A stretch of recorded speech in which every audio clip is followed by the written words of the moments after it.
নমস্কার, আপনাদের সকলকে স্বাগত জানিয়ে শুরু করছি আজকের পর্বের জনমত। আমি সুজিত চট্টোপাধ্যায় রয়েছি আপনাদের সঙ্গে।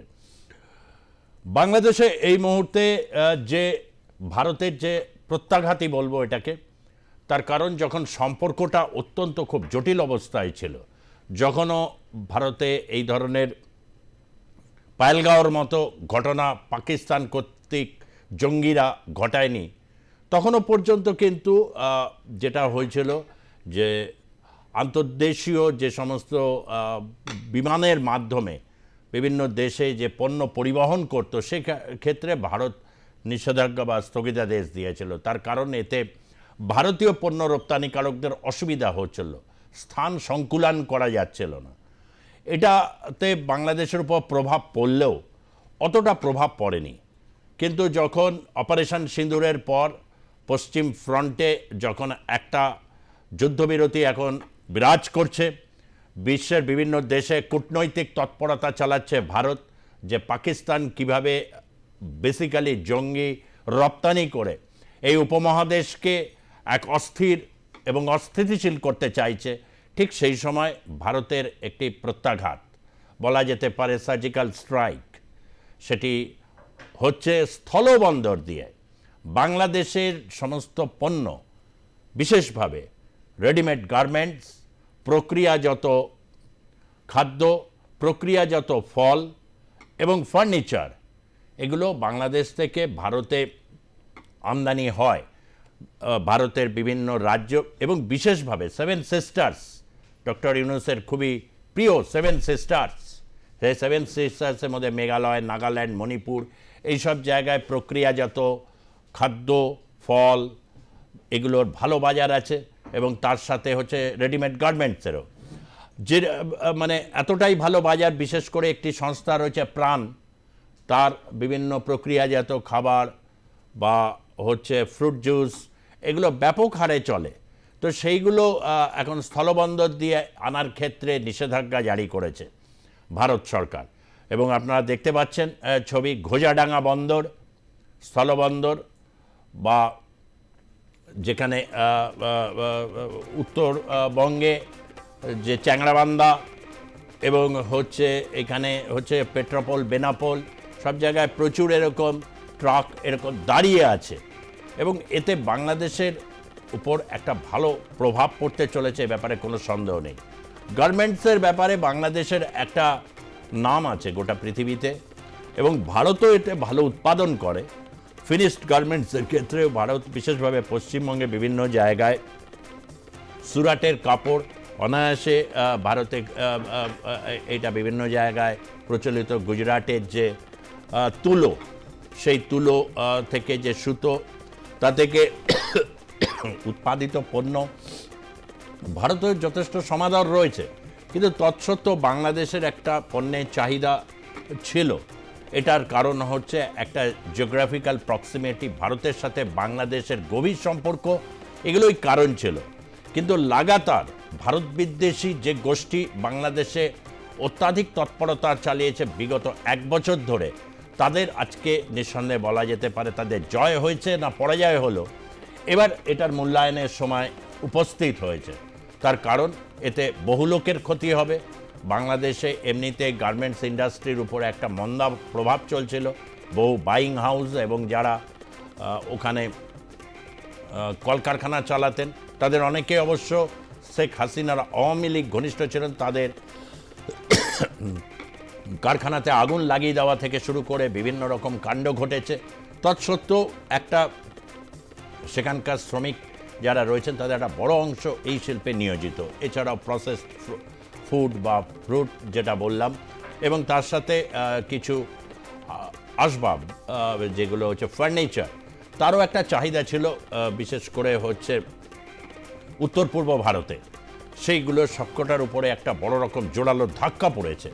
এই ধাক্কা কেন ভারতে এই সার্জিক্যাল স্ট্রাইকটা করতে গেল, এবং ভারত বাংলাদেশের সম্পর্ক এখন যে জায়গায় গিয়ে দাঁড়াচ্ছে, ভারত চরম অ্যাকশন মোডে রয়েছে।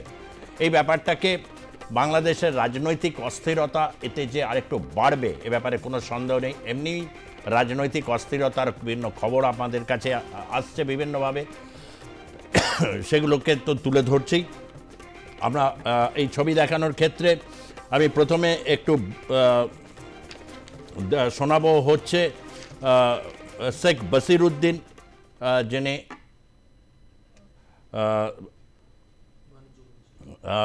শেখ বসিরউদ্দিনের যে মন্তব্য সেটা হচ্ছে এটাই যে এর যে প্রভাব পড়বে, কতটা পড়বে, কি পড়বে সেটা আরও কিছুদিন পর বোঝা যাবে। শেখ বসিরউদ্দিনের এমনটাই মন্তব্য, এবং তিনি এটাও বলেছেন যে এখনও পর্যন্ত পাকাপাকিভাবে ভারত কিছু তাদের হাতে দেয়নি, সোশ্যাল মিডিয়া মারফত জানতে পেরেছেন, এমনটাই তিনি বলে তিনি দায়টা অনেকটা এড়িয়ে গেছেন।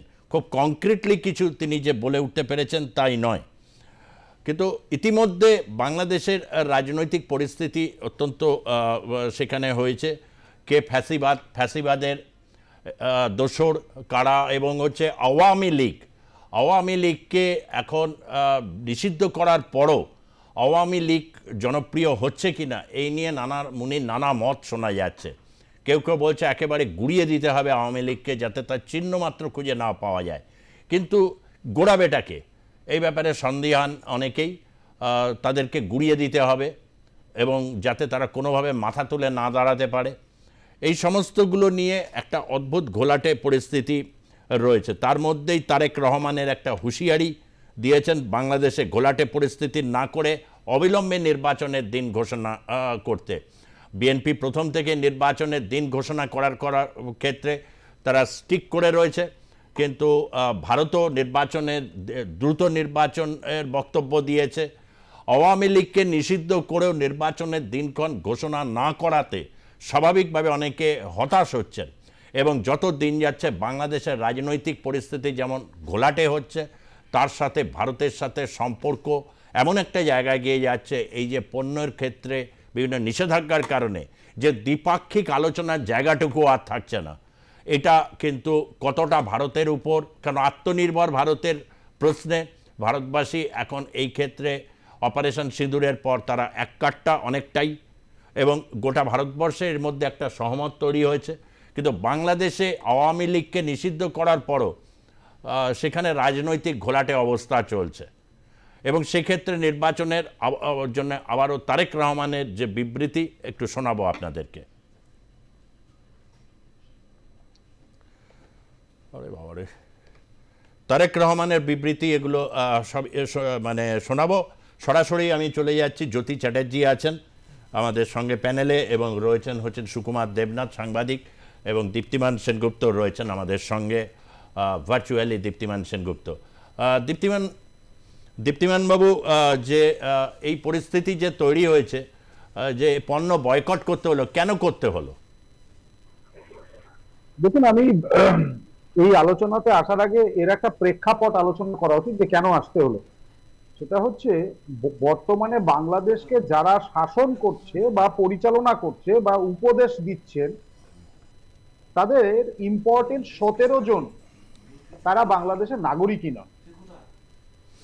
তো সুতরাং যদি কোনো রাষ্ট্রের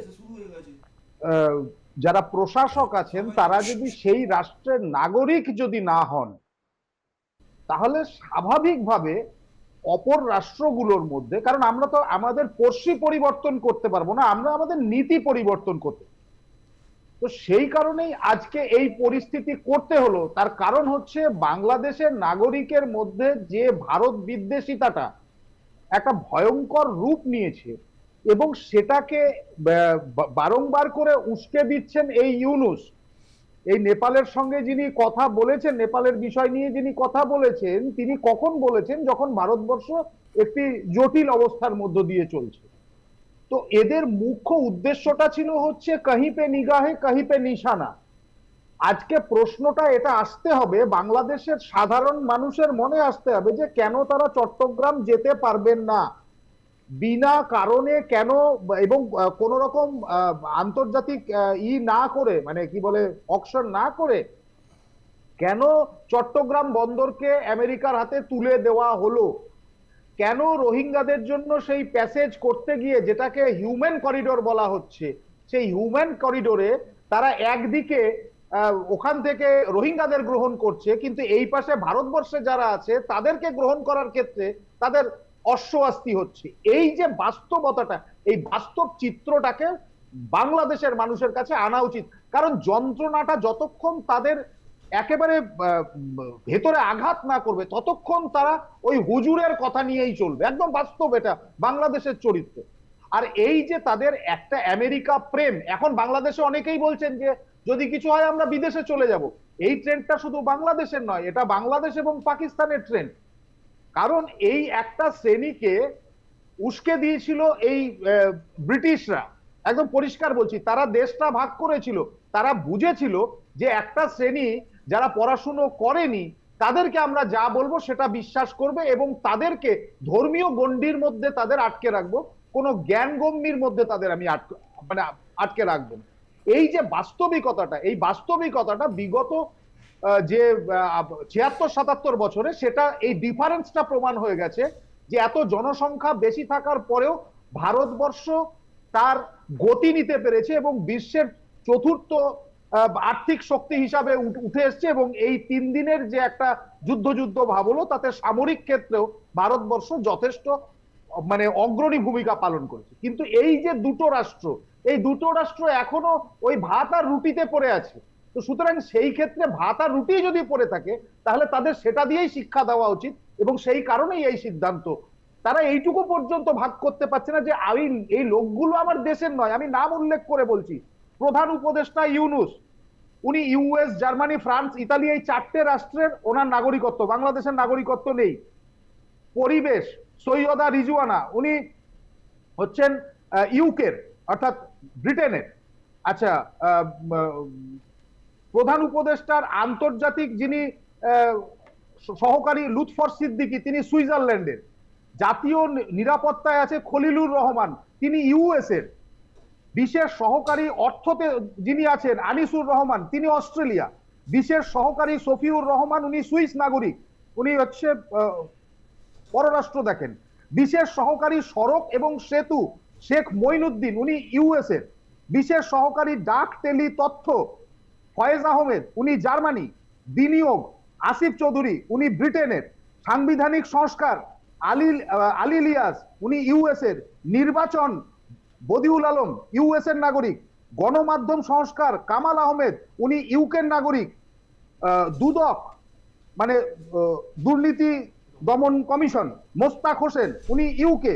বিশেষ সহকারী ওকে, মানে এটা একটা মানে লিস্ট করতে গেলে বলা যেতে পারে বাংলাদেশের সরকার না, বহুজাতিক সরকার, বহু আন্তর্জাতিক সরকার। বাংলাদেশের কোনো পার্টিসিপেশনই নেই। বাংলাদেশে কিছু ওই উচ্চিংড়ে, ওই সার্জিস আলম ফালমের মতো কিছু উচ্চিংড়ে মালকে নিয়েছে, তারা নোট কামাচ্ছে, তারাও ধরে নিয়েছে আমরা নোটপোট কামিয়ে এখান থেকে বেরিয়ে যাবো। এইটা হচ্ছে তাদের ব্যাপার।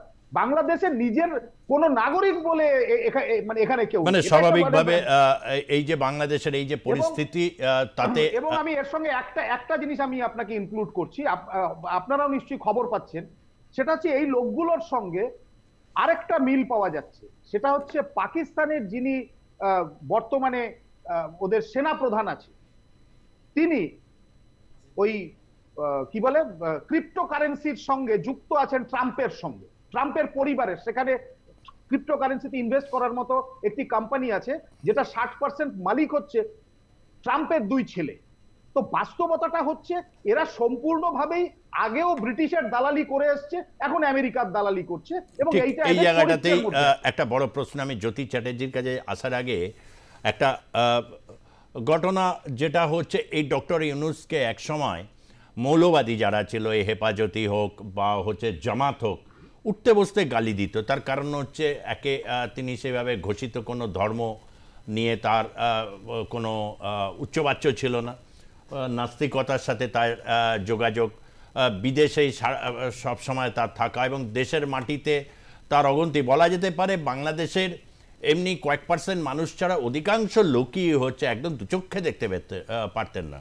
কিন্তু তারপরে 5ই আগস্টের পর দেখা গেল যে বঙ্গভবনে গিয়ে সে জামাতে শফিকুর রহমানই হোক বা মামুনুল হকই হোক, তারা গিয়ে দাওয়াত নিচ্ছেন, বেশ ভালো রকম উদ্গার তুলে পতিত স্বৈরাচার শেখ হাসিনাকে কীভাবে একেবারে তার দলকে কিভাবে শেষ করে দেওয়া যায়, এমনকি 32 ধানমন্ডির পর কে গুড়ি দেওয়ার পর চারিদিকে জিও জিও ভাব, আরে জিও জিও গুরু জিও, এরকম একটা ভাব।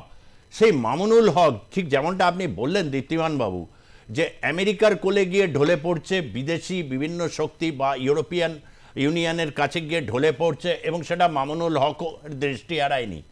আর তিনি কি বলছেন শুনুন, প্রচণ্ড তার মানে বক্তব্য, সেই বক্তব্য মামুনুল হকের শুনবো। জুলাই বিপ্লবের পর 5ই আগস্টের স্বাধীনতা পরবর্তী বাংলার মাটিতে দাঁড়িয়ে আমি আবার আমার বাংলাদেশের নতুন প্রজন্মকে সজাগ সতর্ক থাকবার উদাত্ত আহ্বান জানিয়ে অন্তর্বর্তীকালীন সরকারকে একটি পেগাম দিয়ে দিতে চাই। আমরা 1971 সালে বলেছিলাম পিন্ডির গোলামীর জিঞ্জির ছিন্ন করেছি, দিল্লির গোলামী করবার জন্য নয়। প্রফেসর ডক্টর ইউনূস সাহেব শুনে রাখুন, আমরা 2024-এর 5ই আগস্ট দিল্লির গোলামী এবং দাসত্ব থেকে মুক্ত হয়েছি, ওয়াশিংটনের গোলামী করবার জন্য নয়। বাংলাদেশ তার স্বাধীনতায় স্বকীয়তা নিয়ে নিজের পায়ে স্বনির্ভর হয়ে মাথা উঁচু করবে। বাংলার 1 ইঞ্চি মাটি ভিনদেশী স্বার্থে ব্যবহার করতে দেওয়া হবে না। বাংলাদেশের মাটি বিদেশি শক্তির সাথে ব্যবহার হবে না। এদিকে হিউম্যান করিডোর, চট্টগ্রাম বন্দর, মামুনুল হকেরা এরকম ভারত বিদ্বেষটা বোঝা যায়। ওয়াশিংটনের দোসর যাতে না হয়, কিন্তু যা স্ট্যাটিস্টিক্স দীপ্তিমান তুলে ধরলেন, তাতে এন্টায়ার মন্ত্রিসভা সবই হচ্ছে এখন হচ্ছে আমেরিকার উপর নির্ভরশীল হয়ে উঠল, এবং এটা বুঝেই মনে হয় ভারত মনে আরও বেশি নিষেধাজ্ঞাটা দিয়ে দিল, যাতে তাদেরকে মানে এখন যদি সেই পণ্য যদি তাদেরকে দেখেও ভারত, তাতেও কোনো সুনাম নেই, না দেখলেও কোনো কিছু নেই, সেই মানে গালি খেতেই হবে। ভারত বিদ্বেষ যে জায়গায় রয়েছে, এটাই একটা কি বড় কারণ হয়ে দাঁড়ালো? না, আমি প্রথমে একদম পুরো ক্রোনোলজি ওয়াইজ আমি আপনাকে বলি। সেটা হচ্ছে যে ভারতের তাদের একটা ভিতরে অভ্যুত্থান বলুন, গণ অভ্যুত্থান বলুন, যাই বলুন, বা ষড়যন্ত্র বলুন, যেটাই বলুন, তারা করেছিল। তাদের প্রধানমন্ত্রী সেখান থেকে চলে এসেছিল এবং তাদের সেনাবাহিনী নিয়ে এসেছিল ভারতে, তাকে মানে সেফ করিডোর দিয়ে বা সেফ এক্সিট দিয়ে। তো সুতরাং ভারত সরকার যখন ইউনূস ওখানে প্রধান উপদেষ্টা হন, ভারত সরকার কিন্তু তাকে স্বাগত মানে তাকে ওয়েলকাম জানিয়েছিল। এইবার তারপরে আমরা কি দেখলাম, যে ভারত যাদের মামার বাড়ি বাংলা ছাড়াও তাড়াতাড়ি, এরকম ধরনের মন্তব্য, একের পর এক ভারত বিদ্বেষী মন্তব্য, ঢাকা ইউনিভার্সিটির সামনে ভারতের ফ্ল্যাগ রাখা, এবং ভারত হচ্ছে মানে ভারতকে নিয়ে যা ইচ্ছা তাই বলা। পুরো জসিমউদ্দিন রহমানি, যে হচ্ছে সব থেকে ভারত বিদ্বেষী জঙ্গি, একটা আনসারুল্লাহ বাংলা টিমের যিনি প্রতিষ্ঠাতা, তাকে জেল থেকে ছেড়ে দেওয়া হলো। এইবার তারপরে প্রধান উপদেষ্টা ইউনূস চায়নাতে গিয়ে বলছে যে উত্তর পূর্ব সেভেন সিস্টারের সঙ্গে কোনো ওশেন বা সমুদ্রের কোনো যোগাযোগ নেই, আমরা হচ্ছে কাস্টেডিয়ান। আমরা তারপরে সিদ্ধান্ত নিলাম যে 19 এপ্রিল ট্রান্সশিপমেন্ট ফেসিলিটি সেটা বাতিল করব। ট্রান্সশিপমেন্ট ফেসিলিটিস মানে হচ্ছে, যেহেতু বাংলাদেশকে 1971 সালে ভারতবর্ষের সহযোগিতায়, ভারতবর্ষের সেনাবাহিনীর রক্তের মাধ্যমে বাংলাদেশ স্বাধীনতা পেয়েছিল, তো সুতরাং তাদের সাহায্য করার দায়িত্ব ভারতবর্ষের ছিল। তো ভারত সেখানে কিন্তু ট্রান্সশিপমেন্ট ফেসিলিটি এখনো পর্যন্ত দিত। ট্রান্সশিপমেন্ট ফেসিলিটিস মানেটা কি? মানেটা হচ্ছে ভারতের উপর দিয়ে ওরা পণ্য নিয়ে আসবে, থার্ড কোনো কান্ট্রিতে ওরা বিক্রি করতে পারবে। যতক্ষণ পর্যন্ত মোহাম্মদ ইউনূস এই মন্তব্যগুলো করেছিল, তার আগে পর্যন্ত কিন্তু ভারত এই সিদ্ধান্ত নেয়নি। কালকে সিদ্ধান্ত যেটা নেওয়া হলো যে ট্রেড, অর্থাৎ মানে আপনার গার্মেন্টস, সেটা হচ্ছে আমরা স্থলবন্দর দিয়ে আনবো না, আমরা সেটা আসতে হবে থ্রু দ্য সিপোর্ট। এবার কোশ্চেনটা হচ্ছে, বাংলাদেশের অনেক সাংবাদিক, অনেক বুদ্ধিজীবী তারা আজকে বলতে শুরু করেছে, বা সাধারণ মানুষ তারাও বলতে শুরু করেছে যে আমরা জানতাম যে শেখ হাসিনা ভারতের কাছে দেশটাকে তুলে দিয়েছিল। আজকে আমি বুঝতে পারছি, বা আজকে আমরা অনুধাবন করতে পারছি যে ভারত কতটা সুবিধা বাংলাদেশকে দিয়ে রেখেছিল, যে তার মাটি ব্যবহার করে আমরা থার্ড ওয়ার্ল্ড নাম্বার কান্ট্রিতে আমরা পণ্য রপ্তানি করতাম। আজকে আমরা জানতে পারলাম। এইবার দেখুন, এই ইউনূসের তো একটা অ্যাসাইনমেন্ট, এ তো পলিটিক্যাল অ্যাসাইনমেন্ট নিয়ে এসেছে। তার কারণ হচ্ছে অ্যাসাইনমেন্ট, একটা মানে নন ইলেক্টেড গভর্নমেন্ট তার তো উচিত হচ্ছে কবে নির্বাচন হবে সেটা নিয়ে আলোচনা করা। রাষ্ট্রীয় অতিথি ভবন যমুনাতে সেখানে এইসব আলোচনা দেখতে পাবেন না। সেখানে আলোচনা দেখতে পাবেন সেইখানে আলোচনা দেখতে পাবেন যে মার্কিন সেনাবাহিনী আরাকানের ওই কক্সবাজার যাবে, চিটাগাং বন্দরে ওখানে যাবে, সেখানে আলোচনা দেখতে পাবেন কি নিউ মুরিং যে আপনার টার্মিনাল, যেটা চট্টগ্রামের সব থেকে বড় টার্মিনাল, সেই চিটাগাং পোর্টের সব থেকে বড় টার্মিনাল আপনার হচ্ছে ডিপি ওয়ার্ল্ড, যে ডিপি ওয়ার্ল্ড হচ্ছে আপনার ইউএস নেভি সব থেকে বড় স্ট্র্যাটেজিক পার্টনার। আপনার জাবের আলী পোর্ট যেটা দুবাইতে অবস্থিত, সেই জাবের আলী পোর্টে সব থেকে বেশি ডক হয়, ডক মানে হচ্ছে জাহাজ, ইউএস নেভির জাহাজ ডক হয় হচ্ছে জাবের আলী পোর্টে। কারা করে? এই ডিপি ওয়ার্ল্ড হচ্ছে স্ট্র্যাটেজিক পার্টনার ইউএস নেভির সঙ্গে, তাকে দিয়ে দেওয়া হলো। আজকে সার্বভৌমত্বের পরে আঘাত নয় বাংলাদেশে এটা। সেকেন্ড জিনিস হচ্ছে আপনি দুদিন আগে বান্দরবনের থানচি উপজেলাতে রেমাক্রিতে আপনার রোহিঙ্গা না আরাকান ন্যাশনাল আর্মি তারা ঢুকে পড়লো, সেখানে একটা ওয়াটার ফেস্টিভ্যাল করলো, সেটা বাংলাদেশের ভূখণ্ডে 10 কিলোমিটারের ভিতরে ঢুকে। এবং বান্দরবন জেলার পুলিশ সুপার মোহাম্মদ শহীদুল্লাহ কাউসার তিনি নিজে স্বীকার করছেন যে ওইখানে ওরা ঢুকে পড়ে ওয়াটার ফেস্টিভ্যাল আয়োজন করেছে। তাহলে বিজেপি সেখানে দাঁড়িয়ে দাঁড়িয়ে দেখছে, বিজেপি কি দাঁড়িয়ে দাঁড়িয়ে দেখছিল নাকি তাদেরকে ইনস্ট্রাকশন দেওয়া হয়েছিল যে না ওরা ওখানে ওটা করুক, তোমরা কোনো ব্যবস্থা নিও না? আজকে বাংলাদেশের মানুষকে এটা বুঝতে হবে যে দেশের সার্বভৌমত্ব কোথায় গিয়ে ঠেকেছে, মানে পলিটিক্যাল অ্যাসাইনমেন্ট কাদের প্রেসক্রিপশনে ইউনুস কাজ করছে। আপনি আরেকটা আপনাকে আমি তথ্য দিই, সেটা হচ্ছে এই ডিপি ওয়ার্ল্ডকে আপনার মাতারবাড়ি যে সমুদ্র বন্দর বাংলাদেশে, মাতারবাড়ি সমুদ্র বন্দরে এটা ফ্রি ট্রেড জোন করার জন্য ইউনুস সরকার একটা প্রজ্ঞাপন জারি করার সিদ্ধান্ত নিয়েছে যে মাতারবাড়ি সমুদ্র বন্দর থেকে তারা ইউএস নেভির ডক হবে এবং সেখানে ফ্রি ট্রেড জোন হবে। মানে ইউএস নেভি ওখান থেকে চায়না থেকে শুরু করে ইন্ডিয়ান ওশেন, বে অফ বেঙ্গলে পুরো জায়গায় তারা হচ্ছে একটা নজরদারি চালাবে, যেটা শেখ হাসিনা এতদিন বলেছিল যে তারা একটা খ্রিস্টান স্টেট তৈরি করতে যায়, সেই জায়গাটা কিন্তু বাস্তবায়নের মানে জায়গায় হতে চলেছে। আপনি বলুন খলিলুর রহমান একটা পরকীয়ার সঙ্গে যুক্ত একটা লোক, তার 2001 কি 2002 সালে সম্ভবত আয়েশা খাতুন, তার সাথে পরকীয়া সম্পর্কের জন্য আয়েশা খাতুনের স্বামী তাকে গুলি করে মারে, সেই স্ত্রী, একটা সংসার ধ্বংস হয়ে গেল। তারপরে এই খলিলুর রহমান পালিয়ে গেল ইউএসএ, তাকে ধরে নিয়ে আজকে উনি জাতীয় নিরাপত্তা উপদেষ্টা বানিয়ে দিলেন। খলিলুর রহমানের বিরুদ্ধে যে এই অভিযোগ থাকুক না কেন, হার্ভার্ডের একজন খুব স্কলার, উনি একজন অর্থনীতির বিশেষ মানে, এবং তাকে বলা হয়েছে মানে তার নাগরিকত্বর ব্যাপারে নিয়ে যখন প্রশ্ন হয়েছে বলে সে বলেছে যে আমি যারা এই প্রশ্নগুলো করছে তারা দরকার বলে আদালত দিয়ে আসুক, সরাসরি হুমকি দিয়েছে। না সে তো হুমকি দিতেই পারে, কারণ তারা তো যেটা একটু আগে দীপ্তিমান বাবু বলছিলেন যে পলিটিক্যাল অ্যাসাইনমেন্ট তাদের একটা প্রেসক্রিপশনে কাজ করছে, ওয়াশিংটন এবং আপনার পশ্চিমা বিশ্বের প্রেসক্রিপশনে এরা কাজ করছে।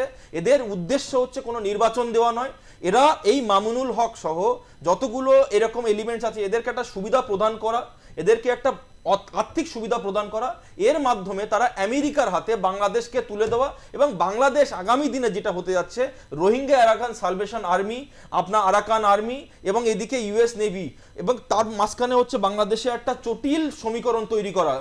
মানে সিরিয়াতে যে কাণ্ডটা করেছিল এই ইউএস, মানে সিআই এর অপারেশনের মাধ্যমে সেখানে মাল্টিপল গ্রুপে বিভক্ত সিভিল ওয়ার হচ্ছে, সেই রকম দিকে বাংলাদেশে নিয়ে যাচ্ছে। এবং বিএনপি সহ এখন যে নির্বাচনী যারা মেন যে পলিটিক্যাল ফোর্স, তারা কিন্তু বলতে স্টার্ট করে দিয়েছে যে Yunus you are on the wrong path, এবং আমরা কিন্তু দরকার পড়লে আওয়ামী লীগের সহযোগিতা, আমরা সমস্ত রাজনৈতিক দল একত্রিতভাবে তোমাকে উৎখাত করার জন্য কিন্তু আমরা ডাক দিতে পারি। মানে সেই দিনটা খুব একটা মানে যে দূরে নয়, হয়তো আওয়ামী লীগকে নিষিদ্ধ করলেই যে ল্যাঠা চুকে যাবে বা আওয়ামী লীগ ভেঙে পড়বে, ব্যাপারটা যারা যেটা মানে ভাবছেন হয়তো দেখা যাবে অন্য বুমেরাং হতে পারে। তার কারণ হচ্ছে ভারতের সাথে দীর্ঘদিনের যে সম্পর্ক ঐতিহাসিকভাবে যা স্বীকৃত ছিল সেটা কোনোভাবে একটা ওই ছোট দেশ কিন্তু নানাভাবে বিভিন্ন ক্ষেত্রে তারা বিভক্ত হয়ে গেছে। আমি একটু এই যে আজকে স্থলবন্দরে যে নিষেধাজ্ঞার যে প্রভাব, সেই প্রভাব নিয়ে বাংলাদেশের যিনি সচিব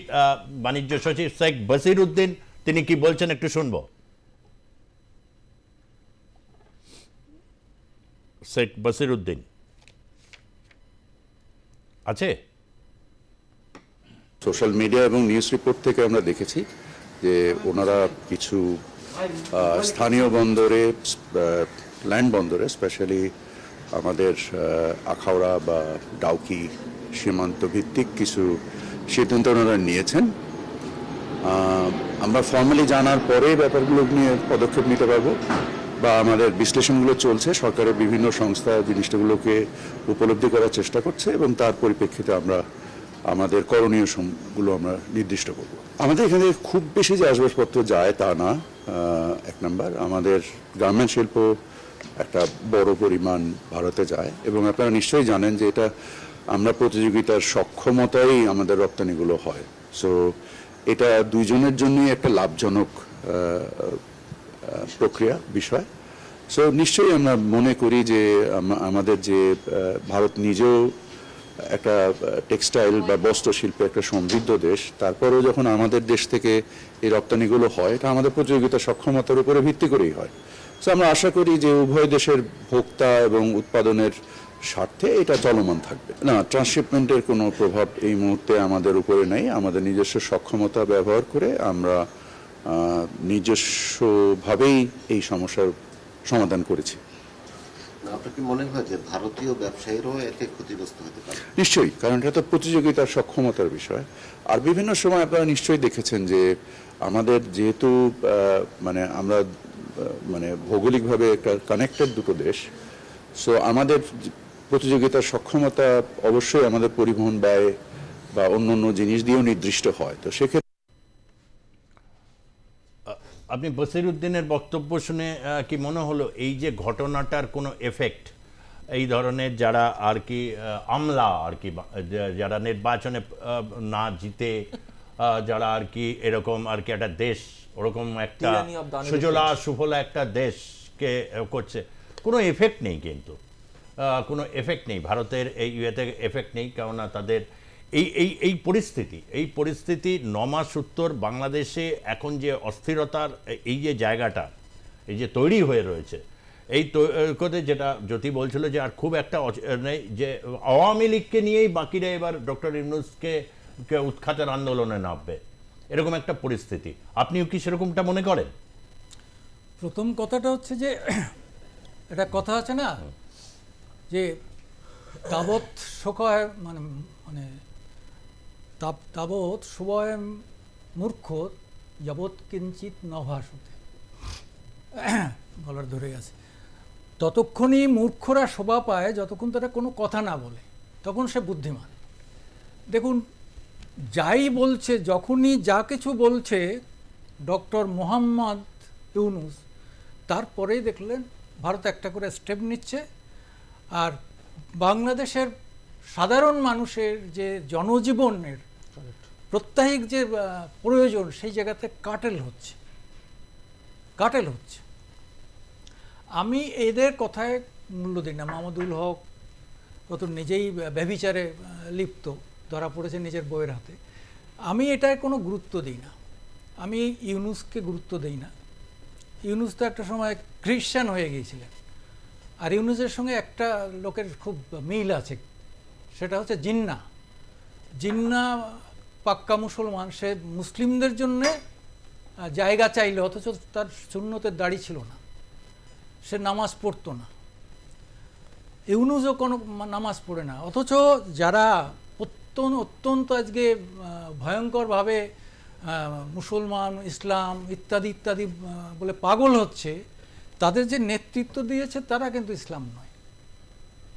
আমি এগুলোকে গুরুত্ব দিচ্ছি না। আমি প্রথম দিন আপনার এখানে বলেছিলাম, আজও বলছি, বাংলাদেশ নিয়ন্ত্রণ করে ওয়াকারুজ্জামান সেনাবাহিনী, আর কারুর কিচ্ছু নেই। এদের এ সমস্ত হচ্ছে পুতুল, পুতুলের কোনো দাম নেই। উৎখাতের অনেক রকম চেষ্টা তো হয়েছে বিভিন্ন সময়, সাকসেসফুল এখনো অবধি হয়নি, কিন্তু একেবারে হবে না এটাই আপনি নিশ্চিত করে? না, আমি বলছি যে এ যদি উৎখাত হয় কিছু যায় আসে না। কালকে যদি ইউনূস নাও থাকে তাহলেও বাংলাদেশে পরিবর্তন হবে না, যতক্ষণ না মিলিটারিলি তাদের সঙ্গে ভারত একটা জায়গায় আসবে, ফোর্সে হোক বা পাকিস্তানের মতো অবস্থায় হোক, অথবা অন্য যে কোনোভাবে। আমি এটা আমার যতটুকু ধারণা এটুকু বুঝি যে মিলিটারিলি সলভ করতে হবে। এখন আর হাসিনা, আপনি একটু দিন, না হলে দর্শকের কাছে ব্যাপারটা ক্লিয়ার হবে না। আপনি একজন সাংবাদিক, অনেক পুরনো সাংবাদিক, পাকিস্তান জঙ্গি সাপ্লাই দেয়, পাকিস্তান ভারতে বিভিন্নভাবে জঙ্গি আক্রমণ করেছে মদতপুষ্ট, ফলে তার বিরুদ্ধে অপারেশন সিঁদুর হয়েছে। সেটা বাংলাদেশ জঙ্গিদের প্রশ্রয় দেয় ঠিক কথা, এইখানে কোনো বাংলাদেশ তারা এক্সপোর্ট করেছে জঙ্গি, সে কারণে হচ্ছে। তাহলে ভারত কেন মিলিটারিলি কেন এই ব্যাপারটাকে ইয়ে করতে যাবে? তো ভারতে ইদানিং কত জঙ্গি ধরা পড়লো, সব তো বাংলাদেশ থেকে এসছে। 27টা অর্গানাইজেশনের প্রায় সবকটাই বাংলাদেশে আছে, অতগুলো পাকিস্তানে নেই। পাকিস্তানে 2-3টে লস্করে তৈবা ইত্যাদি ইত্যাদি 3টে মেইনলি কাজ করতে, এখানে সবকটাই সক্রিয়, এখানে সবকটাই সক্রিয়, কারণ এটা হচ্ছে সব থেকে নরম মাটি। শুধুমাত্র আওয়ামী লীগ আসলেই এরা চুপ করে থাকে, অর্থাৎ যে 1/3 বাংলাদেশকে মেনে নিতে পারেনি সেই অংশটা চুপ থাকে যখন আওয়ামী লীগ সরকারে থাকে, অর্থাৎ প্রশাসন তাদের হাতে থাকে। প্রশাসন হাতে থাকলে কি হয়, যে কেউ যা খুশি করতে পারে না, একটা ঘর ধরাতে পারে না, একজনকে খুন করতে পারে না, এইসব করতে পারে না। এই যে মবের ভয়, কেউ কোনো কথা বলতে পারছে না, হঠাৎ করে আপনি এটা বলবেন আপনার বাড়ি ঘর দোকানপাট সব লুট হয়ে যাবে, কোন লোকটা সামনে দাঁড়িয়ে বলবে? ইউনূসের বাড়ি ঘেরাও করলো ফার্স্ট মাত্রা, তাদের যাতে গরম না লাগে জল সেটাচ্ছে পিছন থেকে কারা? মিলিটারি। What is this? আমি তো বললাম সবটা মিলিটারি আজকে কন্ট্রোল করছে। এই মিলিটারির হাত থেকে যদি রক্ষা করা না যায় তাহলে বাংলাদেশের বাঁচার রাস্তা নেই। এই যে জিনিসপত্র, এ তো অনেক দিন আগের থেকে 30% বেড়ে গেছে, আবার IMF থেকে লোন নিয়েছে, তাতে আরও বেড়েছে, অনেক ইয়ে হয়েছে, জিনিসপত্রের দাম বেড়েছে, মানুষ খেতে পাচ্ছে না, চাল কিনতে পাচ্ছে না, আটা কম তারা কম খায়। এখন সিজন আছে তরকারির দামটা, মানে সবজি যাকে বলি, তরকারি বিভিন্ন সবজির দাম কম, কদিন পরে বর্ষাকাল আসলে এই সব জিনিসের দাম ডাবল হয়ে যাবে। কারণ হচ্ছে বাংলাদেশে মানে যোগাযোগ ব্যবস্থা ভীষণভাবে, মানে হাট হয়তো 5 মাইল দূরে যেতে পারবে না, তখন না খেয়ে মরবে। বর্ষা আসলে জুলাইয়ের পরে দেখবেন বাংলাদেশে যে দুর্ভিক্ষ লাগবে, আমি চাই না, এটা আমাদের কাম্য নয়, আমাদেরই মানুষ ওখানে, আমরা ভাষাভাষীর মানুষ, দুর্ভিক্ষ লাগবে। আমার কথাটা মিলিয়ে দেবেন, যদি এই সমস্ত এইগুলো চলতে থাকে, এগুলো যদি নিবারণ না করা যায় তাহলে নিবারণের পথ কি? আপনারা এই ব্যাপারে অবশ্যই আমাদের সঙ্গে আর সম্পর্ক স্থাপন করতে পারেন। বলবো যেটা দীপ্তিমান বাবু বলছিলেন, যে আজকে কিন্তু এই যে করিডোর দিল, সেবার জন্য করিডোর দিল আমেরিকাকে, এর ফল কিন্তু ভয়ঙ্কর। এই হাত এই রাস্তার থেকে কিন্তু আর মার্কিনকে সরাতে পারবে না, তারা যখন খুশি ওই রাস্তা ব্যবহার করবে। এটাও একটা বড় বড় মানে কি বলবো থ্রেট হয়ে গেল আমাদের, মানে বাংলাদেশের ক্ষেত্রে, মানে এক্স্যাক্টলি। একটু আসবো এই জায়গাটা থেকে। অনেকে এটা যেমন হচ্ছেন এই করিডোরটার কথা বলছেন, আপনারা ফোনে আমাদের সঙ্গে সম্পর্ক স্থাপন করতে পারেন। দীপ্তিমানবাবু, এই করিডোরের কথা, যেমন হিউম্যান করিডোরের কথা বলছে, যেটা বার্মিজ জান্টা সরকারকে নিশ্চয়ই অখুশি করবে। চীনের প্রসঙ্গ আছে, ভারত নয় ছেড়েই দিলাম, আমেরিকার এখানে স্বার্থ রয়েছে। আবার লালমনিরহাটে একটা বিমান যে সেটা চীনের, মানে সব মিলিয়ে গোটা বাংলাদেশকেই কি একেবারে একটা মানে দানের ডালা হিসাবে তুলে দেওয়া হচ্ছে, নাকি এই সাংঘর্ষিক এই রূপটাকে আদপে ট্যাকেল করা যাবে না? ঠিক কি চাইছে, নীল নকশাটা কি?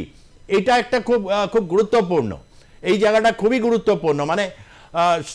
মানে শেখ হাসিনাকে সরিয়ে দিয়ে একদিকে চীন নাকি আমেরিকা, কার জায়গায় দোলাচলে থাকবে বাংলাদেশ? কি তারপর এই সমস্ত পরাশক্তির একটা মুক্তাঞ্চল হয়ে উঠতে চলেছে?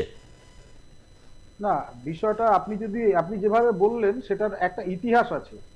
1947 সালে যখন দেশ ভাগ হয়েছিল, সেই দেশ ভাগ হওয়ার সময় কিন্তু পাঞ্জাব, যে অংশটা আমাদের সবচেয়ে বেশি কৃষি উৎপাদন করে, ভারতবর্ষের ক্ষেত্রেও করে, পাকিস্তানের ক্ষেত্রেও করে, সেই পাঞ্জাব প্রদেশ এবং বেঙ্গলের সবচেয়ে ফার্টাইল ল্যান্ড, অর্থাৎ পাঞ্জাব প্রদেশের সবচেয়ে ফার্টাইল ল্যান্ড এবং বেঙ্গলের যে ফার্টাইল ল্যান্ড, এই দুটোকে মূলত পাকিস্তানকে দিয়ে দেওয়া হয়েছিল।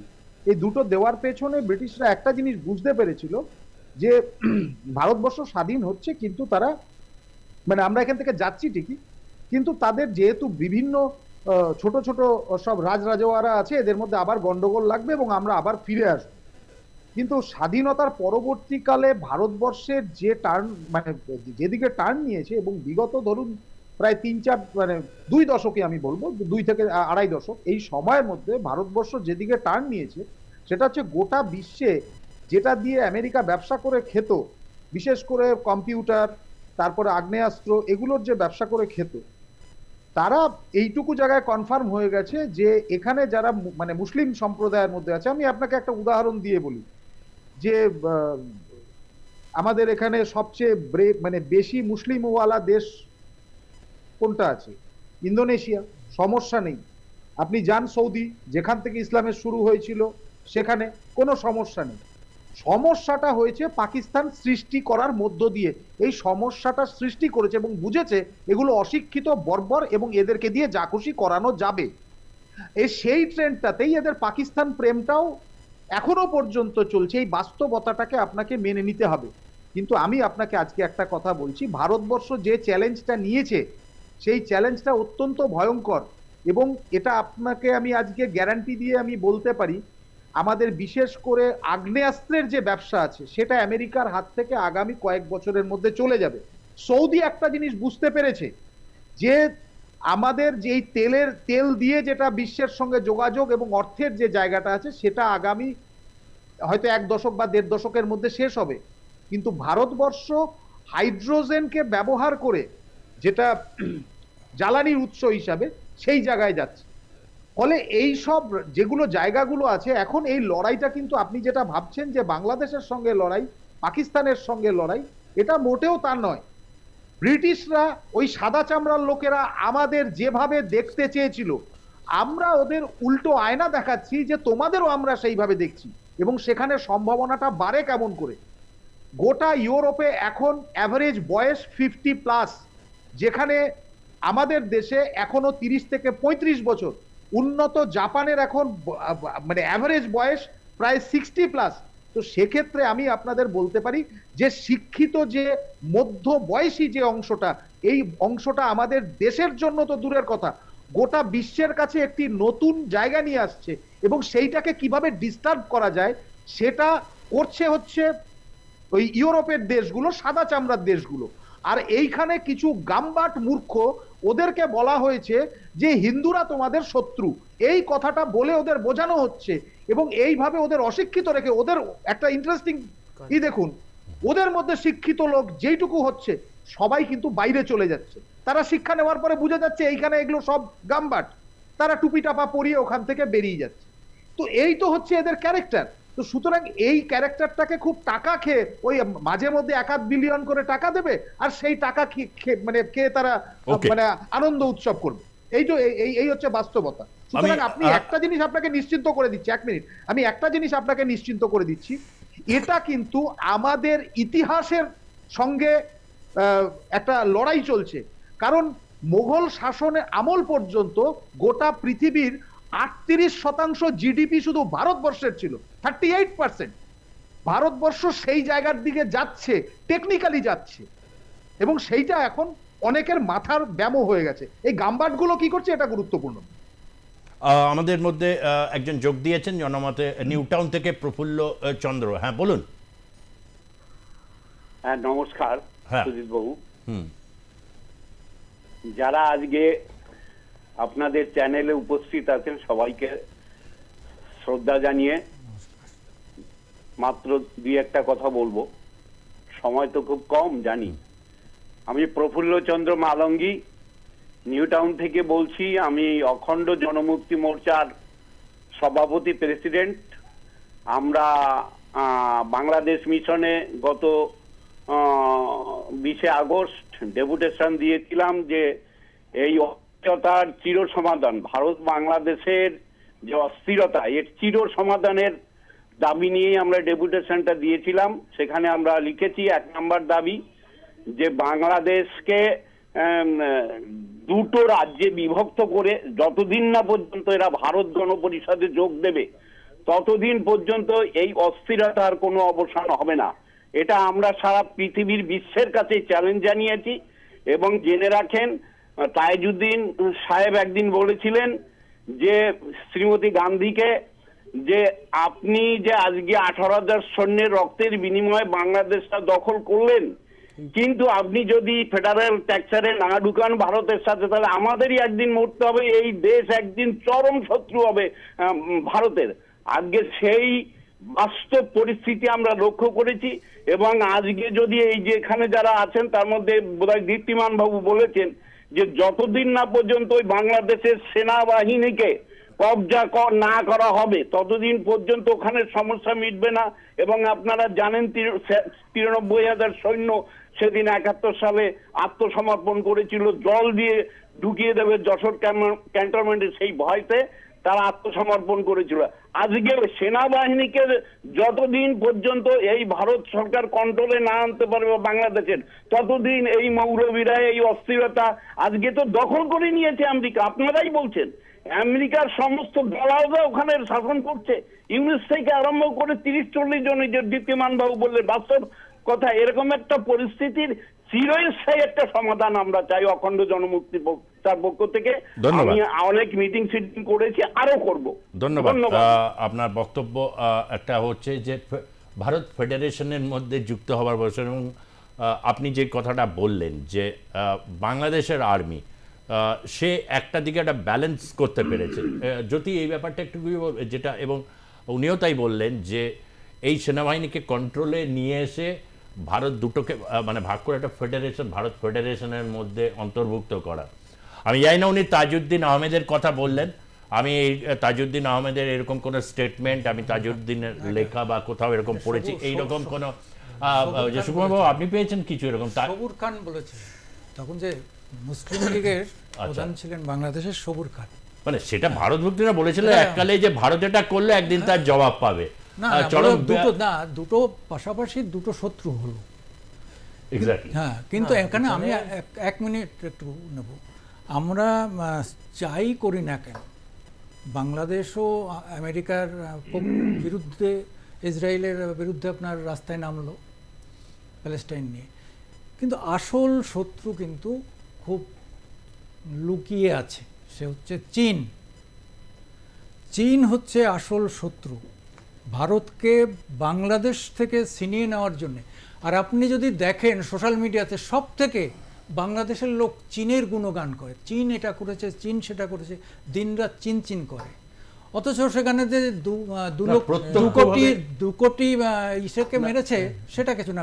চীন একটা ভয়ঙ্কর জায়গা আছে। প্রত্যক্ষভাবে তো চীন কোনো উপনিবেশ তৈরি করে না, ফলে ওখানে সেটা, তবে এটাও ঠিক সুকুমার বাবু একটা কথা সাম্প্রতিক সময় এটা কিন্তু খুবই গুরুত্ব পেয়েছে, সেটা হচ্ছে রাশিয়ার বিদেশ মন্ত্রী লাভারভ একটা কথা বলেছে।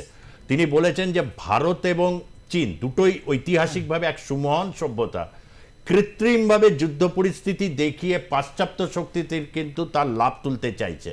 এটা কিন্তু পরশুদিন লাভারভ পুটিন ছাড়া সোভিয়েত রাশিয়া, মানে রাশিয়ার সবচেয়ে বেশি খুব জনপ্রিয় আলোচিত নেতা, না সে তো কথাটার মধ্যে কিন্তু খুব গুরুত্ব, না সে তো মার্কিনের বিরুদ্ধে তার সোশ্যালিস্ট লবিকে সেভ করবেই, সে ঠিকই বলেছে, 100% সঠিক বলেছে।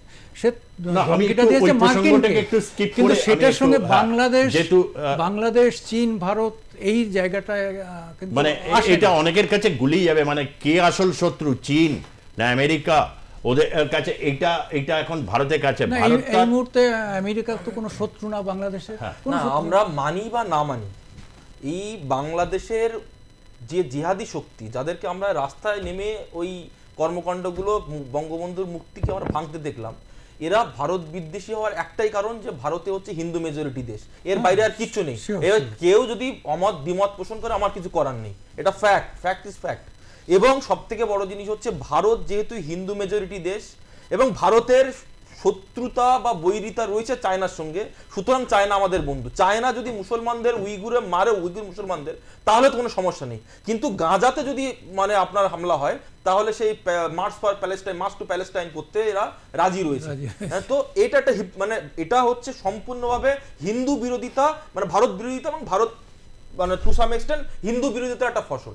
এবার সেনাবাহিনীর মধ্যে আপনি দেখবেন যখন এই ওয়াকার আপনার রাশিয়াতে গেল, তখন আমরা দেখলাম দুম করে রাশিয়াতে যাওয়া মানে অবস্থানকালে ইউনুস এই খলিলুর রহমানকে নিয়োগ দিল। এবং সব থেকে বড় জিনিস হচ্ছে এর একটা ইন্টেনশন হচ্ছে আপনার খলিলুরের মাধ্যমে পুরো একটা সিস্টেমটাকে অপারেট করানো।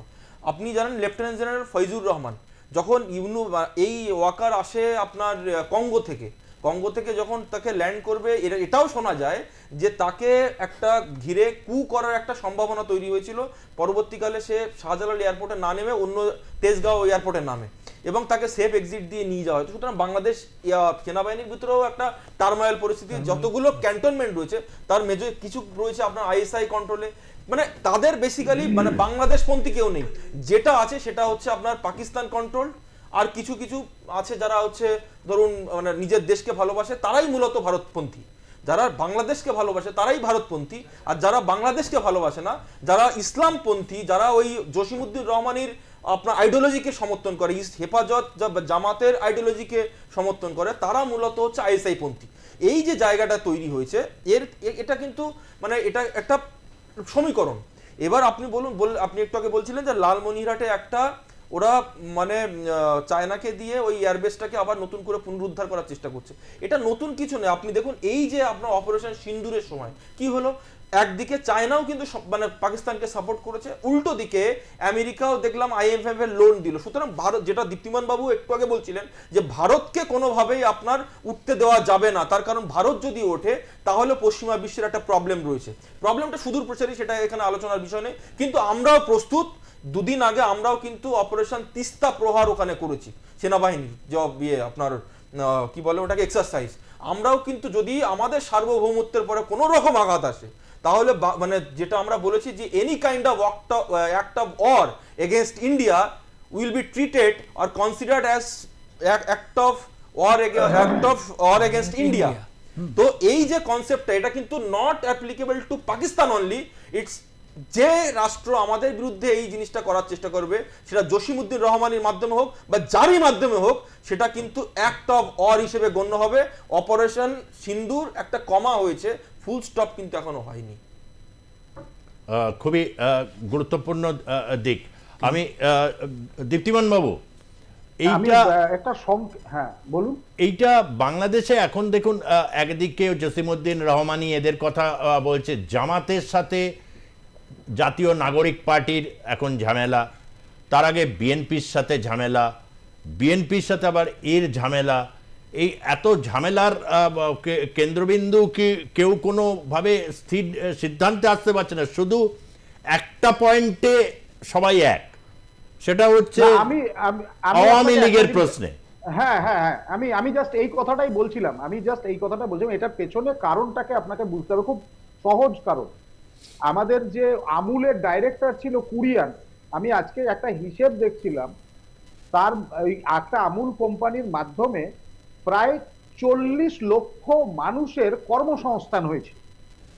আর গুজরাট এবং হিমাচল প্রদেশ মিলে কুয়েত এবং মধ্যপ্রাচ্যে অলমোস্ট 650 কোটি টাকার গোবর যাচ্ছে। ক্লিয়ার? এবার গোবর ফোবর কেন্দ্র করে ওদের একটা বায়াসনেস আছে, কিন্তু গোবর ওখানে সার হিসেবে যাচ্ছে। আর 40 লক্ষ লোকের কর্মসংস্থানের জায়গা হচ্ছে আমুল। কিন্তু পশ্চিমা দুনিয়া যাকে নোবেল দিল সেই লোকটি সুদখোর।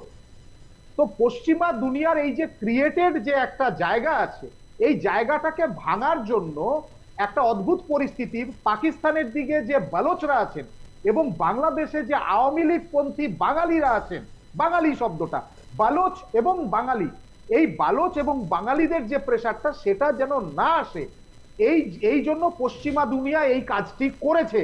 কারণ তারা এটা বুঝতে পারছে যদি কোনো কারণে আমাদের অ্যাক্সেস টুয়ার্ডস কি বলে আফগানিস্তান এগুলো যদি নষ্ট হয়ে যায়, ইরানের দিকে অ্যাক্সেস যদি নষ্ট হয়ে যায়, তাহলে আমরা এখানে এটা করব। এইটা হচ্ছে বাস্তবতা। এটা পশ্চিমা দুনিয়া তাদের নিজের ইন্টারেস্টে করছে, আর এই গাধার বাচ্চাগুলো শুধুমাত্র লাফাচ্ছে, এদের কোনো ভূমিকা নেই এখানে। না শুনুন, আমরা তো এটা করতে পারবো না।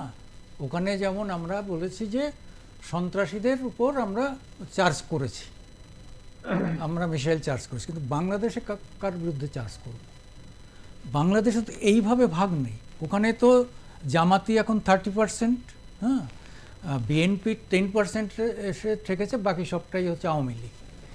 এখন আবার গোলাম আজমকে সামনে আনা চেষ্টা করছে জামাত, বলে গোলাম আজমের বাংলা। এখন আর বঙ্গবন্ধুর বাংলা নেই, গোলাম আজমের বাংলা। তো এই যে জায়গাটা, এই জায়গাটা একটা জায়গায় আসতে গেলে ভারতকে সক্রিয় হতে হবে।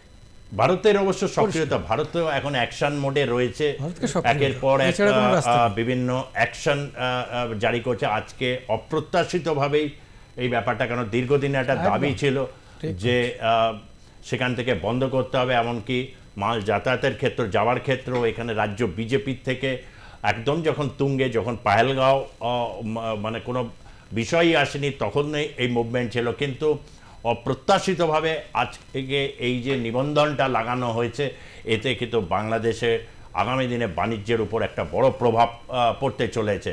অন্তত যারা এই সচিব বা আমলা রয়েছে তারা এটা স্বীকার না করলেও বাংলাদেশের বিভিন্ন ট্রেড অর্গানাইজেশনস থেকে যে বিবৃতিগুলো পাওয়া যাচ্ছে, তাতে কিন্তু এই বিষয়টা, আমাদের যে ধারণাটা, সেই ধারণাটাকে অনেকটা পোক্ত করছে। যাই হোক, আজকে এইখানেই শেষ করছি। ধন্যবাদ জ্যোতি চ্যাটার্জি আপনাকে, সুকুমার দেবনাথ আপনাকে এবং দীপ্তিমান সেনগুপ্ত আপনাকেও। যারা দেখলেন আজকের পর্ব তাদেরকেও ধন্যবাদ জানিয়ে আজকের মতো এখানেই শেষ করছি। দেখতে থাকুন আর প্লাস নিউজ, সবার আগে সবার পাশে। ধন্যবাদ, নমস্কার।